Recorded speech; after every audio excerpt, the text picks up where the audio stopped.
Question. Il vient tout juste de sortir un nouvel album. C'est Jacques Brel? Non. Moi je sais, c'est Jean Ferrat. Non plus.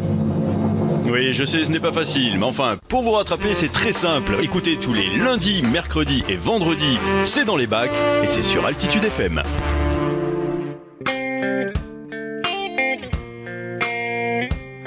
Salut à tous, comme lundi, cette semaine nous parlons de Wax Taylor, de son vrai nom Jean-Christophe Le Saut. Nous avons vu les débuts de sa carrière, nous avons parlé de lui et nous vous rappelons ici à Altitude FM qu'il a sorti un nouvel album vendredi dernier, le 14 octobre, qui s'appelle By Any Beats Necessary et histoire de se faire un petit peu plus plaisir, le 1er décembre il sera au Bikini à Toulouse, mais ici sur Altitude FM on vous le rappellera. Pour parler un petit peu plus de Wax Taylor, niveau discographie par exemple, il faut savoir que sa première apparition discographique remonte à 1993 sur la compilation Eve Live 2, le Cry, aux côtés du groupe NSA de Mantes-la-Jolie. Fondateur du groupe La Formule dans les années 90, il ne s'arrête pas là. Il est aussi animateur sur la radio Droit de Cité, Cité comme la Cité, et Jean-Christophe Le Saut donc lance son label Lab Oratoire en 98 et produit La Formule ainsi que d'autres projets du style Breakbeats, Breaking the Wave, Breathing Underwater et dès 94 en parallèle de La Formule, il travaille sur plusieurs projets allant du trip-hop au breakbeat. En 2000, il lance le projet Breathing Underwater en collaboration avec entre autres Loop Droop, groupe suédois dont il a monté la première tournée française en 2001 et c'est la période où il semble même se détacher du rap français. En 2002, il commence à travailler sur son projet Wax Taylor qui en français veut dire tailleur de cire. Et en 2004, il sort un premier EP, donc un petit album avec quelques titres qu'il qualifie de hip-hop orchestral. En 2005, il sort l'album Tales of the Forgotten Melodies qui se trouve rapidement avec une forte audience qui va bien au-delà du public spécialisé.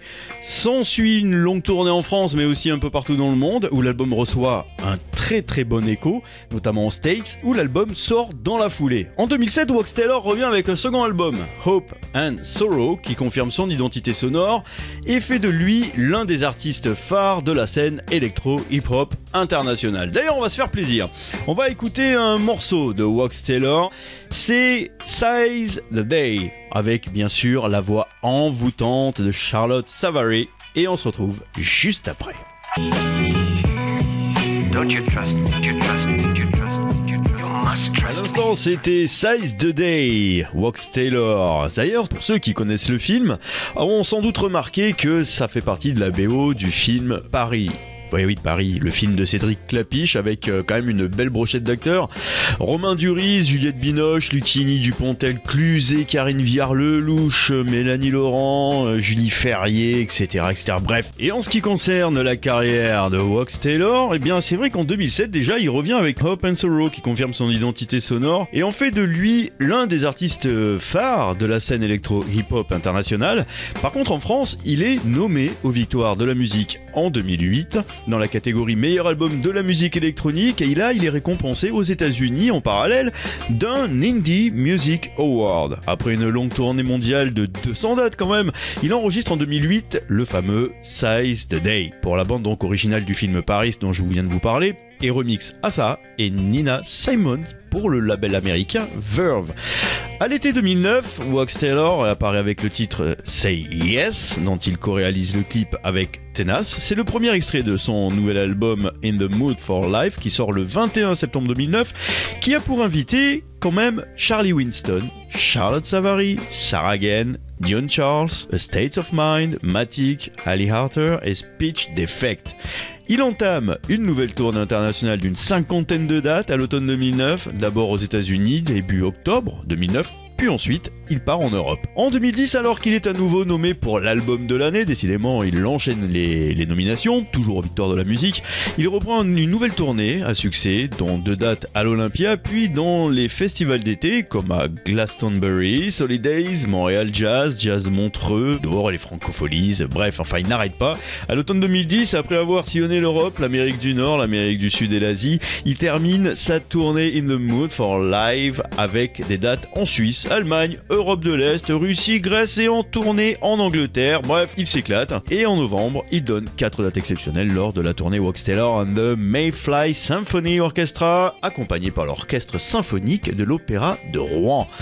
En 2011, après une tournée à travers l'Inde et le Népal et une date quand même au Mexique, il se consacre à l'enregistrement d'un nouvel album. 2012, après un an et demi de travail, Wax Taylor sort Heart Stop, un premier single extrait de l'album Dusty Rainbow from the Dark, qui sort le 10 septembre 2012, accompagné d'une grande tournée en Amérique du Nord et en Europe. 2013 pour lui, après une 3e nomination, on n'est plus à ça près, une 3e nomination pour le meilleur album musique électronique aux Victoires de la musique, il reprend la route pour une tournée aux États-Unis, puis en Europe de l'Est, avant d'afficher complet pour 2 concerts supplémentaires à l'Olympia. Eh oui, monsieur s'est quand même fait l'Olympia aussi. La tournée se poursuit au Brésil, puis l'Asie, avec une grande tournée des festivals d'été, où il joue notamment devant 60 000 personnes. Oui, 60 000 personnes. En concert événement sur une grande scène du Montréal Jazz Festival, devant 50 000 personnes sur la scène de Solidays, mais aussi à Garo Rock, Dour, Siget et bien d'autres. Bref, la tournée Dusty Rainbow Experience se conclut à l'automne avec une 3e tournée aux États-Unis sur le même album, puis l'Europe de l'Est, la Turquie, la Grèce, l'Italie, et en décembre, il se voit remettre à l'Olympia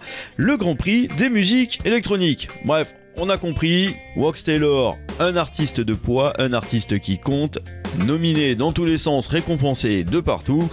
On comprend son succès. Allez, sur ce, avant de se quitter, on tient ici à Altitude à vous rappeler que Wax Taylor a sorti son nouvel album By Any Beats Necessary le 14 octobre dernier. C'était vendredi, juste avant le week-end, donc allez-y, allez le chercher dans toutes les bonnes pharmacies. Il y a du bon son. Et oui. Et que le 1er décembre, il sera au Bikini à Toulouse. Donc voilà, 2 dates à ne pas rater. Le 14 octobre, la sortie de l'album, et le 1er décembre au Bikini à Toulouse. Sur ce, je vous dis à la semaine prochaine. Ciao, à vous les studios, à toi Giorgio.